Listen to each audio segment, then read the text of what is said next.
जो लोग संविधान के विरोध में काम कर रहे हैं, हमारी लड़ाई उनसे है। तो इसलिए हम सभी से, आप सबसे सहयोग की अपील अपेक्षा करते हैं। इन्हीं बातों के साथ मैं अपनी बातों को यहीं पर विराम देता हूं। जोहर, जय मूलनिवासी।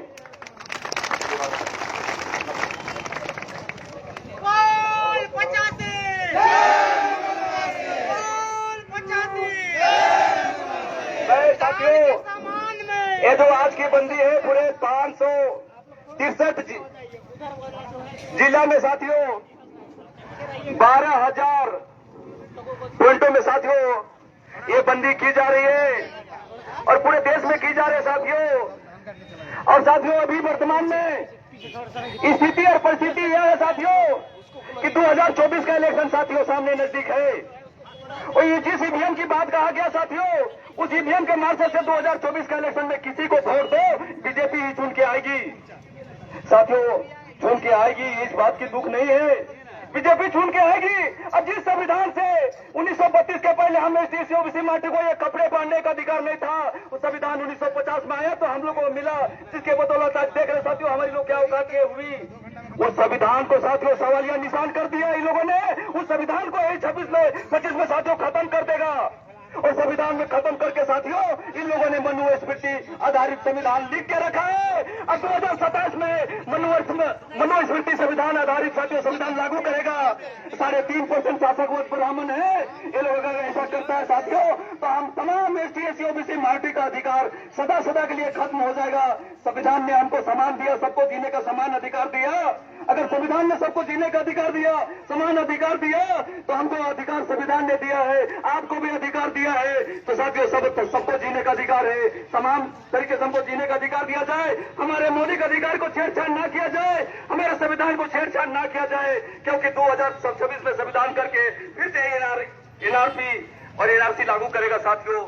और एनआरसी और एनपीआर पेपर के आधार पर लागू करना चाहता है। हमारे बहुत घरों में तो सिर्फ पेपर तक नहीं, आदिवासियों का 10,000 लाख आदिवासियों के घरों में जमीन का डॉक्यूमेंट्स नहीं। बहुत सारा ओबीसी, बहुत सारा एनटी बीजेएनटी जो सड़कों में सोए हो रहते हैं, हमारे ऐसे लोग करोड़ों हैं साथियों, इनके पास कोई डॉक्यूमेंट्स नहीं। हमारे बहुत सारे लोग हैं जिसके पास कोई डॉक्यूमेंट नहीं साथियों। कागज के आधार पर एनआरसी लागू नहीं की जा सकती। भारत में एसटी एससी ओबीसी और माइनॉरिटी के अंदर में डीएनए है। डीएनए जो हजारों साल शरीर के अंदर में रहता है और पीढ़ी दर पीढ़ी ट्रांसफर होता है। अगर भारत में एनआरसी लागू करनी है तो डीएनए पे एनआरसी लागू करो, नहीं तो एसटी ओबीसी माइनॉरिटी हम लोग देश में साथियों 90% है। और 90% जब पागल हो जाएगा तो हाथी जब पागल हो जाता है ना, मालिक को नहीं पहचानता है। इस देश का शासक वर्ग याद रखे, अगर हम 90% लोग पागल हो गए तो कुचल डालेंगे। लोकतंत्र में 90% आबादी हमारी है एसटी ओबीसी माइनॉरिटी का। तो इसलिए इस देश में संविधान से छेड़छाड़ ना किया जाए, हमारे मौलिक अधिकार हनन ना किया जाए। और एनपीआर अगर लागू करना है तो डीएनए पे एनआरसी लागू करे। कौन इस देश में मूल निवासी, कौन विदेशी साथियों साफ हो जाएगा। जो 3.5% शासक वर्ग है देश का मूल निवासी नहीं। ये मैं नहीं कह रहा हूं, पंडित जवाहरलाल नेहरू ने किताब लिखी डिस्कवरी ऑफ इंडिया, पढ़ लो। तिलक ने किताब लिखी होम दो आर्टिक्स होम इन द वेदास। पंडितों का महापंडित दयानंद सरस्वती ने किताब लिखी सत्यार्थ प्रकाश, बाजार में है, पढ़ लो।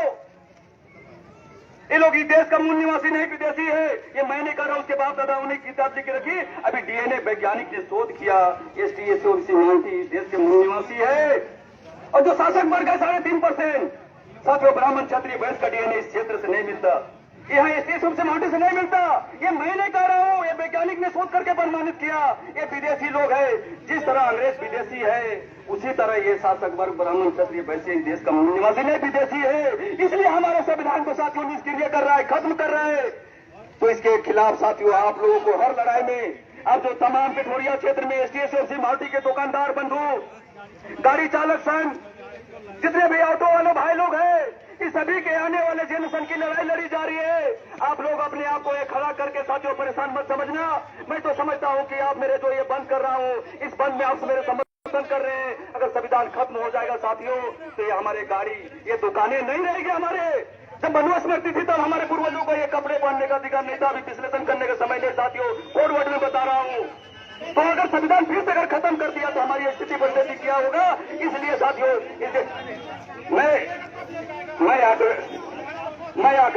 मैं आप लोग से आशा करता हूं कि आप लोग किसी भी आदमी से ना उलझे। सभी लोग यहाँ एसटी ओबीसी माटी लोग हैं, पुलिस प्रशासन हमारा संरक्षक है, तो किसी से भी ना उलझे प्लीज। अगर कोई एम्बुलेंस है, पुलिस की गाड़ी है, नहीं लड़ाई नहीं करनी है। अगर किसी को कोई समस्या है तो प्लीज इधर में आके बात करने का, इधर से आके बात करने का। अगर पुलिस गाड़ी है, एम्बुलेंस है, आर्मी है, दूध की गाड़ी है, सब्जी की गाड़ी है, सभी को पास होने दिया जाएगा। किसी को किसी प्रकार की परेशानी नहीं। इमरजेंसी सेवा इस बंद से पूरे भारत में साथियों मुक्त कर दिया गया है। और ये 12,000 पोल में भारत के 31 राज्य के 563 जिले में साथियों ये बंद हो रहा है।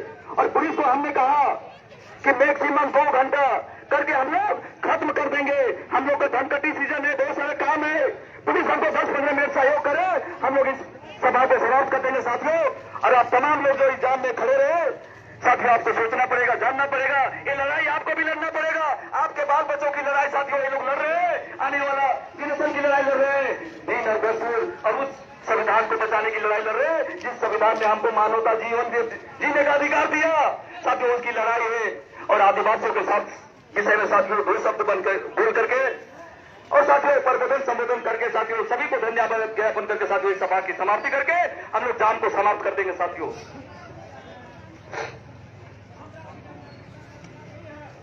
तो 1 मिनट विषय पे बोल